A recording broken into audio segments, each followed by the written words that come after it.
Good afternoon. This is Gene from Listening In Radio KB9001MWDX, SWL, and of course my ham radio call sign WN9ZWC. Welcome to video, or I should say podcast. I'm changing up the format a little bit here. This is podcast number 165, and you will see some video kind of mixed into this new version of the show in the way of pictures and things that I'll talk about. Just gonna roll with the tide here and see what happens with the new podcast. So it's October 27th, 23. It's about 2100 UTC, a little bit after that. Welcome to all radio enthusiasts, ham radio operators, shortwave listeners, medium wave DXers, radio collectors, whoever you are, because I'm into the genre. I'm very eclectic myself, and everybody is welcome here. It doesn't matter what mode you work. If you're on digital or you're working in SDR to get your contacts or to collect your call signs, hey, come on over and check us out. And be sure to add to the conversation anytime you feel the urge to do so by dropping comments in the comments section. I'd love to hear from everybody. But everybody is welcome here, like I said. So what's going on in radio news around here lately? Well, I'd like to thank the Iowa Radio Operators Discord site. They had clued me in, and I was invited to participate this year in the JADA, or the Jamboree on the Air, that the Scouts put on, and I went out to Des Moines, to the Scout Center down in South Des Moines, and I actually set up a listening post. I didn't do any ham radio this time. I brought out shortwave radios and AM radios. The Scouts helped me put up a wire antenna. So I introduced them to listening and what's going on in the world of listening. They got a chance to listen to shortwave, to copy some shortwave. I introduced them to WWV, and I explained what WWV was and what the meaning of that was. So it was a lot of fun. I had a great time. But the end of it was I got approached by a lot of Scouts to help them fill in their paperwork to get their radio communication badges.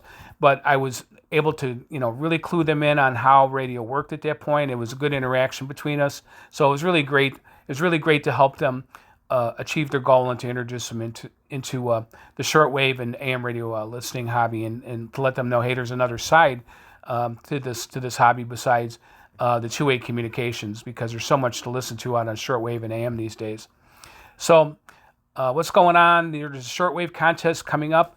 Don't forget, starting on November 1st to December 30th of 23. It's going to go for 2 months, and the information now is out on the website icomjapan.blogspot.com. Don't forget to check that out. The details are there, and there's going to be a lot of sponsors. They've got a lot of stuff to give away for that. I'm one of the sponsors, but there's many sponsors who are giving away free equipment for the contest. So take a look at that and please participate. There's a 10-meter contest coming up on December 9th, and it goes from 0000 UTC on the 9th of December to the 10th of December at 2359 UTC. For those of you who are techs, you have your tech license, this is a good learning experience for you guys to get out on 10 meters right now, and 10 meters is very hot. The band has been open many times over the last few weeks. I think it's going to be open again. It's a good chance to get out there and do some contesting and learn how contesting works. Even if you have your tech license, if you can get access to a 10-meter radio, or you can buy a 10-meter radio with sideband capability, because this is going to be sideband, I really suggest you do that. The CQ Worldwide Contest is this weekend. So we're the 27th, starting tomorrow, the 28th through the 30th, is a worldwide CQ contest. So for those of you who are either ham radio operators, there will be many ham radio operators who will participate. But if you're a shortwave amateur radio listener, it's a big opportunity for you to log a lot of international calls as they come up. So good listening opportunity as well. Interesting story popped up in the news that I want to talk about here, and this is from the website World of Radio, and World of Radio, from World Radio. It's the website is www.radioworld.com, all one word, www.radioworld, radioworld.com. And there's a news story up there about the Shortwave Modernization Coalition, whoever they are. and apparently they're looking at amending Part 90 rules. I don't have too many details into how that's going to go, but as we all know, there seems to be some alteration or program in which they want to do some changes to shortwave, which would include the ham radio bands as well as the citizens band portion of that too. And there is some unusual enforcement now taking place on the citizens band, which is kind of alarming a little bit because they've left it alone for a long time. But something to note on the CB side, they're apparently levying some pretty heavy duty fines on CB people who are using amplifiers and going a little bit too far. Maybe that's good, maybe that's bad. Kind of hard to say. I guess it depends on your perspective. I know there is some abuse going on, but that's another story to be talked about in another podcast. So there's numerous commenters have told the FCC that the proposal to modernize the shortwave band is a threat to amateur radio. And this, by the way, I have to give credit where credit due. This article was written by Randy J. Stein. It was published on October 16th of 23. So there's numerous commenters have told the FCC that a proposal to modernize the shortwave band is a threat to amateur radio operators, and probably true in the U.S. and possibly end ham radio as we know it. I certainly hope not. And hams are just one source, as it cited here. Hams are just one source of opposition to the idea. The FCC inquiry was promoted by a request from Shortwave Modernization Coalition. Of course, I'm not sure who they are, and they want to amend Part 90 rules. The SMC, the Shortwave Modernization Coalition, believes that there is an underutilized spectrum in the high-frequency HF bands. I would say that's only partially true. The coalition wants to use 20 kilowatt transmitters for the transmission of time-sensitive data from fixed stations. I'm not sure what that means. Sounds like a corporate intervention. It wants the FCC to allow these fixed long-distance non-voice communications in multiple bands between 2 megahertz and 25 megahertz. Ham opponents worry about interference, which I am sure if this is a burst of data as we understand it, and we hear that pretty often on the shortwave bands and on the ham bands, so we know what that's about. It would cause some sort of interference. I think it just goes saying that that's the way it's going to be. One also characterized the coalition as being packed with special interest groups that harbor little interest in shortwave modernization beyond their own needs or getting a faster financial market information. So that's a good piece of information. The Commission's Office of the Managing Director saw comments on the proposal this summer. There's a petition, it's RM11953, drew more than 800 comments. So that's something to pay attention to and listen into over the coming months. So that's the news that I have right now. And listening opportunities. I just got a message from an amateur radio station in my area, Kilo Echo Zero VPA. He had notified me that he captured a spy station, number station. The signal was captured on 17 meters at 18.217 megahertz. So, things are kind of heated up in the world. We're probably going to be hearing more of the number stations. If you hear number stations or you hear anomalies, I'd like you to report those to me. Drop them in the comments section. I'd like to get some more information on that. So another listening opportunity, as I said, the CQ Worldwide Contest is this weekend, running from the 28th to the 30th. Really good for shortwave amateur radio listeners and ham radio operators alike. If you're listening or wanting to log contacts or log, even if you're a listener, you want to put the numbers in your log or international stations, this is a great time to do it. AM radio, looking good at nighttime. I'm catching a lot of stations that I've never heard before, and I've got a couple things in my logging notes that I'll talk about. Where that's concerned too, I may have caught an international station. I haven't confirmed that, but it's just a suspicion. So AM radio is a great place for listening opportunities right now, and the contests that are coming up. The 10-meter contest is coming up, so those are great listening opportunities. Shout-outs. I'd like to give a big shout-out to C. Crane Radio for taking care of my situation with my C. Crane EP Pro radio. About a year ago, I had purchased an EP Pro radio, and just over the last few days, something went wrong with it. In fact, I brought it out to the Jamboree on the air, and I was going to show the scouts the EP Pro, and it wasn't working correctly, and I couldn't figure out what happened. So when I got home, I contacted C. Crane, and I asked him if it was still under warranty. And it just so happens that EP Pro was just really a couple days out of warranty, and I'm talking like 48 hours out of warranty. But C. Crane honored the warranty anyway. They allowed me to send the radio back to them, and they called me today, and they said that they would be sending me a brand new radio in exchange. There was a little bit of a glitch with some money refunding. There was a mistake made. They fixed that as well. The customer service fixed it. They did a really great job. I really appreciate C. Crane, the way they stood behind the EP Pro radio, the way they stand behind their products, and I really appreciate the due diligence and the time that the customer service rep, I wish I'd caught her name.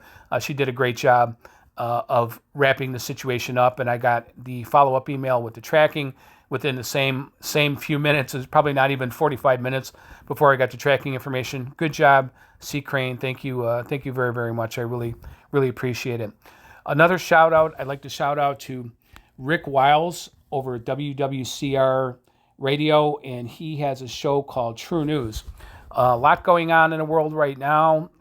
Things are really hot right now, where diplomatic relations are concerned, and a lot of violent things happening. It's kind of a little disconcerting for me, even with the things that I've seen. But I think Rick Wiles and True News, they've done a good job of keeping an eye on what's going on and reporting a lot of heavy details. I've heard some stuff later at night, in fact, on 4840, which was also very detailed. And if you check the times on WWCR, you can see where True News is. I think it's worth listening into.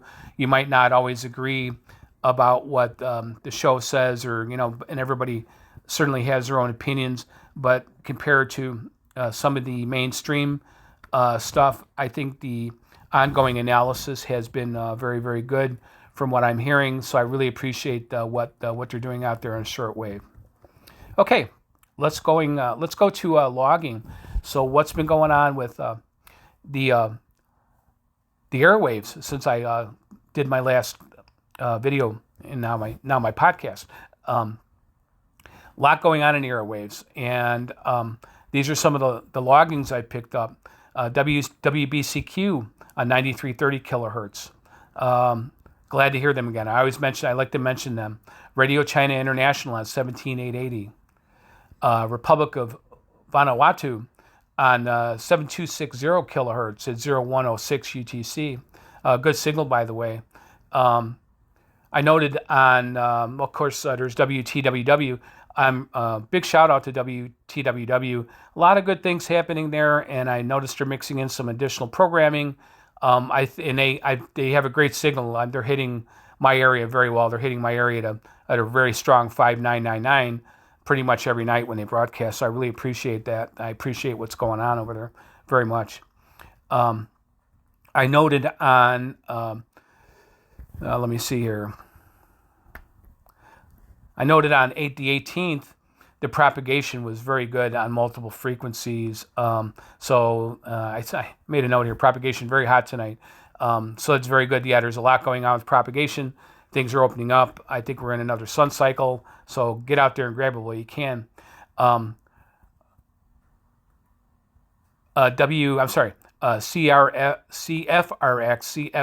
Canada, which I found on 6070 kilohertz, which is a news and talk radio out of Toronto, Canada.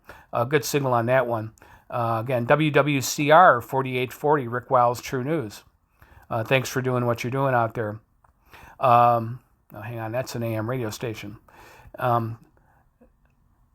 WNMQ Incorporated religious station. I heard them on 12160 at 1829 UTC on the 21st.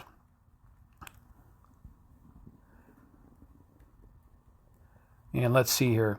Radio Marty, always strong out there.